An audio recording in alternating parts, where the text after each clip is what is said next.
إذ يقول لصاحبه لا تحزن إن الله معنا فأنزل الله سكينته عليه وأيده بجنود لم تروها وجعل كلمة الذين كفروا السفلى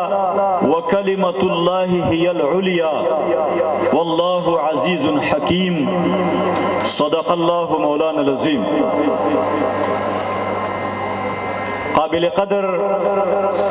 جناب نصر اللہ شجی صاحب نائب امیر جماعت اسلامی کراچی، محترم یونس بارائی صاحب سابق ممبر صوبائی اسمبلی، محترم سید افتخار علم صاحب امیر جماعت اسلامی زون حازہ، قائدین جماعت اسلامی او زما ډیرو د صوبه خیبر پښتونخوا او د قبایلي علاقو سره تعلق لرونکو، خصوصا د دیر میدان، باجوړ او نورو علاقو سره تعلق لرونکو مسلمانانو، پښتنو، کشرانو، مشرانو ورونو، السلام علیکم ورحمت الله وبرکاتہ. ورونو زه ستاسو د ټولو ډېره زیاته شکریه ادا کوم چې تاسو دلته خپل کارونه، روزګارونه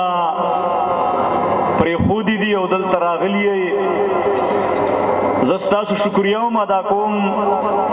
او زه دعا هم کوم چې الله دې تاسو له په دنیا او آخرت دواړو کې د دې نیکي او ښایسته بدلې او اجرونه درکړي. ورونو الحمدلله موږ او تاسو ټول مسلمانان یو، د الله رب العالمین بندگان یو،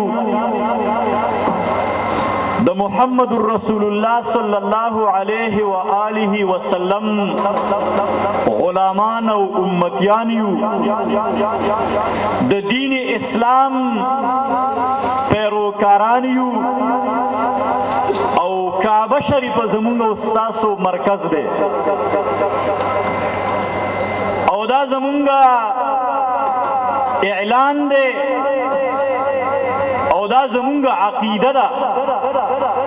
او دا زمونږ د ایمان بنیاد دی. د الله سره د محبت نه بغیر، د محمد رسول الله صلی الله علیه و آله وسلم سره د عشق نه بغیر او د دین اسلام د پیروکارۍ نه بغیر ایمان او اسلام کاملېدلی نشي. او دا زمونږ اعلان دی او دا هم زمونږ عقیده ده چې مونږ د امریکې خدایي نه منو، مونږ د بوش او د اوباما تانهداري او بدماشي نه منو، مونږ د اسلام نه بغیر بل ازم او روشن خیالي او بېدینۍ منلو ته تیار نه یو او مونږ د کعبې شریفې په ځای باندې واشنګټن ته مخ کولو ته هرګز او هېڅکله تیار نه یو. او ورونو دا نن او د نن نه مخکې هم چې کله دا دنیا آباده شوې ده نو د حق او د باطل په منځ کې ټول عمر جنګ او جګړه او کشمکش رواني او نن هم په دې دنیا کې او خصوصا زمونږ او ستاسو په دې ملک کې او خصوصا زمونږ او ستاسو علاقې د پښتنو علاقې افغانستان او زمونږ او ستاسو قبایلي علاقې او د ټولو پښتنو علاقه د حق او د باطل په منځ کې چې کوم جنگ روان دی،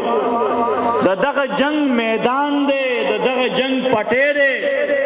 یو طرف ته امریکا ده او ورسره د ټولې دنیا حکومتونه دي، دولتونه دي، فوجونه دي، ټینکونه دي، جازونه او میزایل دي او کافران لاسکه چې د نیټو په شکل کې تاسو ټولو ته معلومه ده د نن نه 10 کاله مخکې په افغانستان ناجایزه قبضه وکړه زمونږه د پاکستان د هغه بې غیرته جرنیل جنرال پرویز مشرف د بیمانۍ په نتیجه کې چې دلته امریکا راوسته د امریکي بیړۍ په دې سمندر کې ولاړې وي د امریکي هوایي جهازونو ته زمونږ د پاکستان هوایي اډې ورکړی شوې او زمونږ سمندر زمونږ هوایي اډې زمونږ فضا دا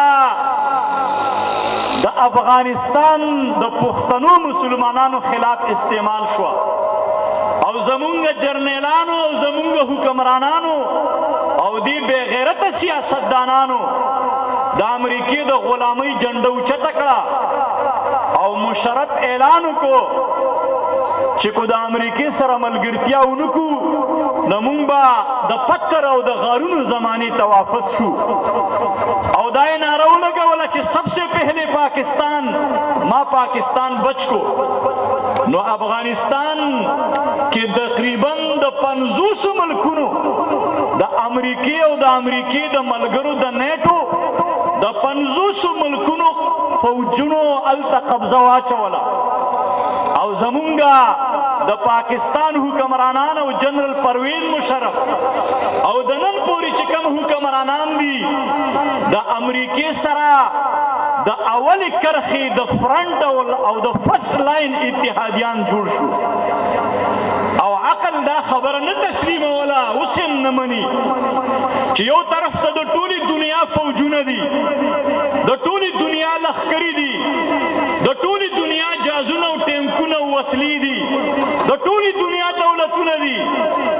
او بل طرف ته په افغانستان کې د الله په عشق باندې سرشار او د محمد رسول الله په محبت کې گرفتار او د دین اسلام پیروکاران او د جذبه جهاد او شوق شهادت سرشار خپیبل او پګیډه نهر مجاهدین او غازیان مسلمانان دي هغه مسلمانان چې ورې معلوم نه دی درې معلوم نه دی او کورې معلوم نه دی دغه مسلمانان به ګنې د دې ټولې دنیا د فوجونو مقابله وکړي دا د هیچا په